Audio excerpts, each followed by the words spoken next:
two vulnerable targets here. Fiora not going to offer a lot of peel. So what's Fate's choice going to be here?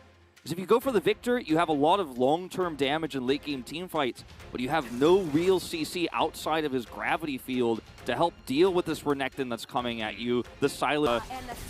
This one's a little bit more nuanced as Beryl is trying his best to help Duckdom push this lane through, and it's being pretty successful. However... Oh, they're going to get the root down here as well as the W onto Duckdom. He has to flash away, and Peanut is here as he is so dead, but Paze might be traded back. No, there's a heal available. And this looks like disaster for the DRX bottom lane. Call was, but Duckdom also got really aggressive at the start of that one, trying to expend his flash here.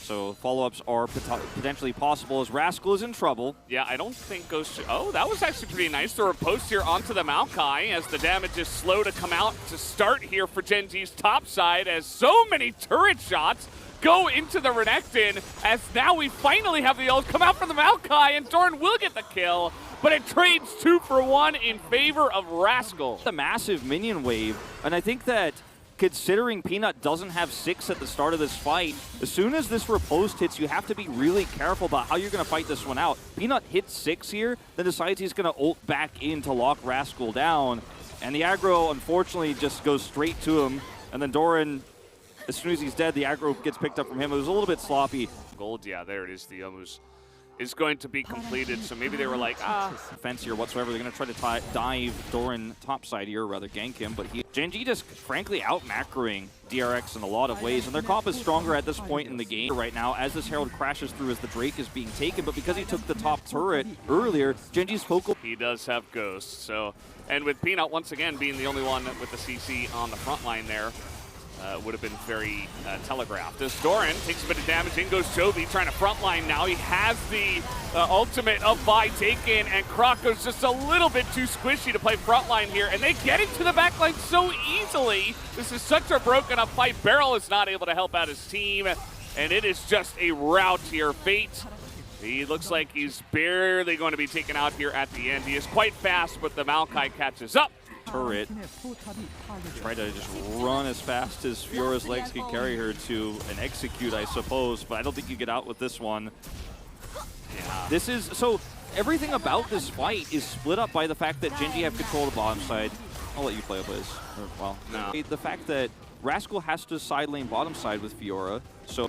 I think Krako was trying to set something up because Doran was a little bit out of position, but wasn't meant to be. Speaking of Doran out of position, he is a Renekton, level 14, but let's see if Rascal's got enough damage to pull through this one. The Q not going to land here from the Vi, but it should be enough. TP interrupted. Teleport here, but it's very late. Yeah, he's going to teleport after the dragon does go down. Anything like that either. As here come DRX, maybe a last-ditch effort, try to fight a front-to-back without getting dove. They tried to 100-0 Doran, and they are unsuccessful. And that is going to be a big issue. Rascal now trying to fight in the front line. Chovy not doing much just yet. Peanut eventually will go down, and finally Chovy will enter this one onto the backside. Doran still alive somehow, and now Chovy enters the fight. He is just unkillable. That's a nice flash away from Duckdom, but it is not enough. As Fate and Rascal, the only ones left here, they could potentially kite this one out. Out of the way, and then front to back when Chovy's slightly out of position there. On the other side of the fight, though, you know, Gen.G played it patiently. Chovy waits for the overextension. This, Rascal. Stunned under the turret. That is not a good look. Doran wishes he had a... Okay, he's got his flashback, waited for his CDs. Gen.G are not going to be a fool in this position. That is part of the reason why they only sent 2 people. Duckdom also has TP, but is sticking around here. Oh, they somehow had vision of him. Looks like maybe he channeled that a little bit early. Rascal on the Fiora forces that Soraka ultimate, and Pace just snipes him, actually. That was pretty cool.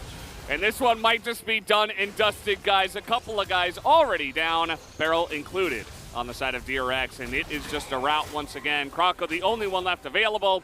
Gen.G look pretty primed to take this first game against DRX. As another snipe comes in, it's not quite enough damage. As Krako will die to Jin.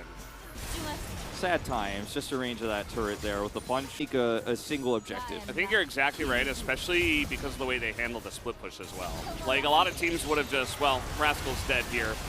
As down he goes, a last-ditch attempt. Gotta get back. You know, how many times have we seen a Fiora somehow end the game? We saw it earlier this week. But Gen.G, they handled it so well, so carefully. Everything done to a T in this game number 1. As the Nexus turrets will fall, a last-ditch effort here from the side of DRX, but they are just getting pummeled. As first pick Maokai also going to pick up another win here. Gen.G will start off Saturday Showdown with a big first game number 1. You know, it wasn't extremely exciting. There wasn't a huge amount of action, but Gen.G from start to finish were in control. I'll give DRX and some of the teams we've seen in these